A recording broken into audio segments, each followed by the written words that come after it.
Hi, everybody. Welcome back to Bill Whittle's Hot Mic. In our second segment, we've been talking with Dr. David Grantham of the National Center for Policy Analysis, been talking about news bias. And David, I want to talk to you about something a little bigger because, frankly, we can and have and will continue to point out these stories and show people how news is being orchestrated, fabricated, and all the rest. But I'd like to get your opinion on motivation. Why? Why are they doing this? I have a theory. I kind of like to hear yours. The first time I heard the term fake news that I can remember hearing it was when Hillary Clinton announced, 2, 3 days after she lost the most winnable election in history, apparently, that it was all a result of fake news about all of her server problems and everything. Why do you think this bias is so widespread, and why do you think that the mainstream media is destroying their product? Their product is credibility. That's what they sell. What is the motivation to go this far over the edge so often?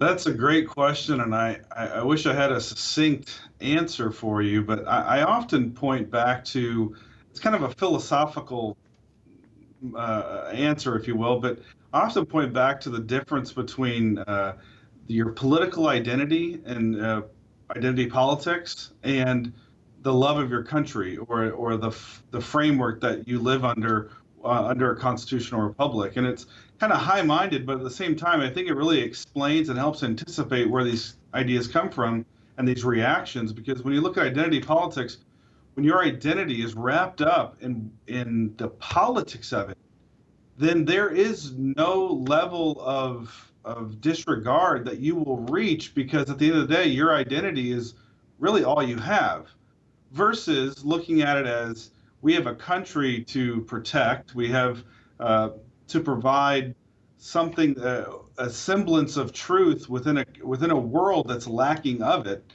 And the U.S. really represents that by far and away more than any other country and nation in the history of the world. So, but when your ideas are wrapped up in identity politics and the fact that those politics define who you are, then when someone comes along like Donald Trump, who is probably one of the more abrasive and one of the more promising individuals who could break through that identity and cripple what you've built your identity on, big government, big spending, then that becomes a problem for you internally and as a person, not just merely as an operation. Yeah, I think that's right. And when the leftists started their takeover of America through the culture, they began with journalism schools. They realized if they could teach young journalists to be leftists and progressives, then they could basically control the information flow. The best spin you can put on this, in my opinion, is that reporters, these left-wing reporters, think that there's the truth and then there's the truth. And the little truth is what actually happens, but the big truth is what should happen. And if the little truth and the big truth don't agree, then you make up the actual truth because of your big objective. I mean, that's, I think, the very best possible spin you can put on it. I think the worst spin you can put on it is that these people are absolutely terrified that Donald Trump has circumvented them and has gone around them, that he's tweeting directly to the American public. And not only is he putting them essentially out of work, but he's mocking them while he's doing it. And while they're used to being criticized, I don't think they're used to being laughed at. Do you think these reporters, the New York Times and Washington Post, by the way, Washington Post's banner motto now is democracy dies in darkness, which I happen to think is their mission statement. But what about it? Do you think it's personal? Because it certainly seems personal. They don't like the fact that Donald Trump plays this game better than they do, I think. Oh, it's absolutely, it's absolutely personal. Who's involved and the extent of it, maybe is negotiable, but it's definitely personal, because the level and the vitriol that's emanating from the media outlets is, I shouldn't say surprising, but it kind of is. I think the real key, though, is seeing that we're at a junction, we're at a turning point, and in our political history, in our economic history, we've come to a point where we have to make some very tough, very hard decisions. And there is one side that has for a long time advocated for more and more government, more and more spending. Mm-hmm.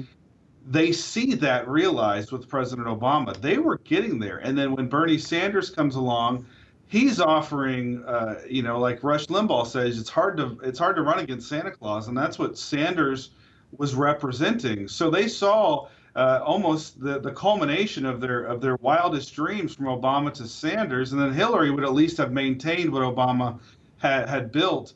Trump's coming along and just putting a wrecking ball to that type of spending, and that's just one example. But I think when you're on the edge of what you believe to be a final answer, and all your dreams are looking to be realized, and someone comes through and just takes it the opposite Yeah. direction, you can't respond to that with just a mere facts-driven analysis. No, that's exactly right, David. This is what the news media people, the Hollywood celebrities, and the Democratic politicians have in common. And that's this emotional immaturity that does not allow them to deal with defeat, and they simply have to have a temper tantrum and stamp their feet. The good news is that they're not being able to get away with it anymore, thanks to people like you and the work you do over at the National Center for Policy Analysis. So thank you so much for joining us today, and I'm sure we're going to have a lot to talk about in the future. Thanks for having me. My pleasure. You know, folks, that's really pretty much it. They are. This is personal for them. They hate the idea that the American people spoke up and went against their wishes. That's why Hollywood is so upset. That's why the news media is so upset. And that's why these politicians, Republicans as well in many cases, are so upset. Donald Trump bothers them. They think it's because of his personality. But what really bothers them about Donald Trump, I think, is the presence of Donald Trump when they have all together decided, all the smart people who went to Harvard and know each other and go to the same cocktail parties. Well, those people decided who the next president was going to be, and didn't seem to be much in doubt. Hollywood was behind it. Washington was behind it. The New York news media was behind it. All the important people were behind it.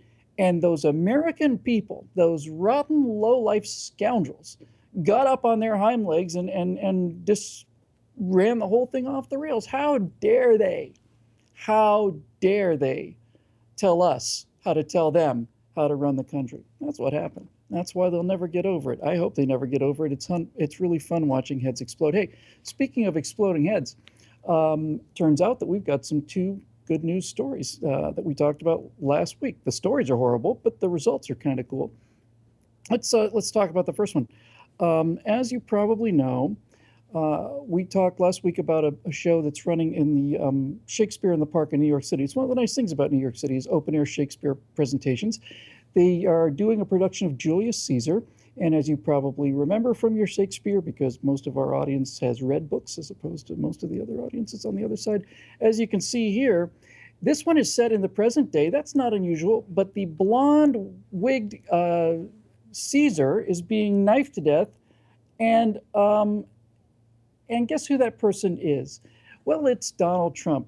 And the reason we know it's Donald Trump is not just because he looks like Donald Trump, but the actor who plays him has played Donald Trump on many other occasions. So here's a chance for those New York City tolerance-loving, accepting, peace-loving progressives to really get a chance to watch Donald Trump being repeatedly knifed to death and cheer away.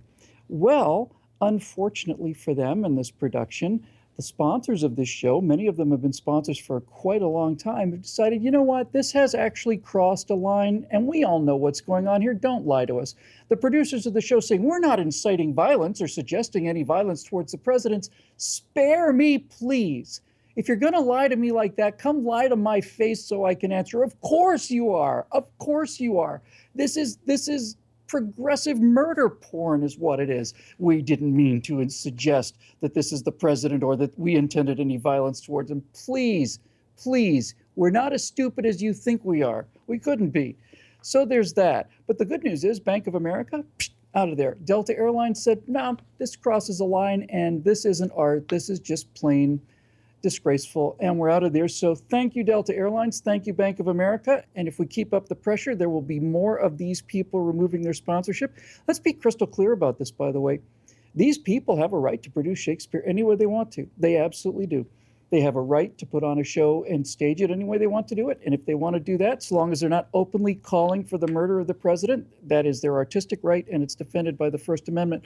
A lot of our finest people have died defending their right to be this obnoxious and this terrible. However, we have a right to free speech too. And our right to free speech says that we can protest this, we can demand that these things are stopped, we can talk about boycotting these sponsors, and we have, and it has a great effect. And a smaller case, same story though. We talked to you also last week about a lovely man named was it Rez? Yeah, Rez Aslan, host of a CNN show, their resident zombie. He ate human brains on television. This guy, who called Donald Trump a piece of S, and he called his son a piece of S, and he said, "Oh, I just lost my temper." No, he's made plenty of quotes like that. Turns out he was fired from the one job he was able to manage to put together, which was talking about religion and tolerance. I can't make this kind of stuff up, folks. So he's gone too. So that's good news. And altogether, I think what it really shows us is this. We have been swallowing this nonsense from these people. Nonsense is the kindest word I can come up with at the moment off the top of my head for coming on 40 years now. But as we mentioned earlier with our guest, the internet is the first time in history when common people can talk to each other. When people like you and people like me who didn't go to Harvard Law School but were smarter than they are, we have a chance now to talk to each other and to fight back. We have a chance to fight back and communicate and organize. That's what the NRA is. It's what the NRA is about, what it's always been about. And the idea that the National Rifle Association, which has been, in my mind, the single greatest defender of our Second Amendment rights, well, without question, that's obviously true, is now, in fact, turning out to be one of the biggest defenders of our First Amendment rights as well, and one of our defenders of our rights to have actual information and all the rest of these things. You know, the media is supposed to be the immune system of the body. It's supposed to be the cells that go out and root out the truth and destroy lies. The job of the media, as it was well said, is to comfort the afflicted and to afflict the comfortable. Doesn't say anything about only if they're Democrats or only if they're Republicans. When the country loses its immune system, you get these kind of autoimmune diseases like we've got now. But fortunately, the American people are rising up and coming through us through things like the internet and like this program and like this network. So I'm enormously proud to be a part of it. Thank you very much for joining us today on Bill Whittle's Hot Mic. We'll be back tomorrow. There'll be more news and more idiocy for us to puncture, and we'll do it with a big smile on our face because it's kind of fun. We'll see you tomorrow.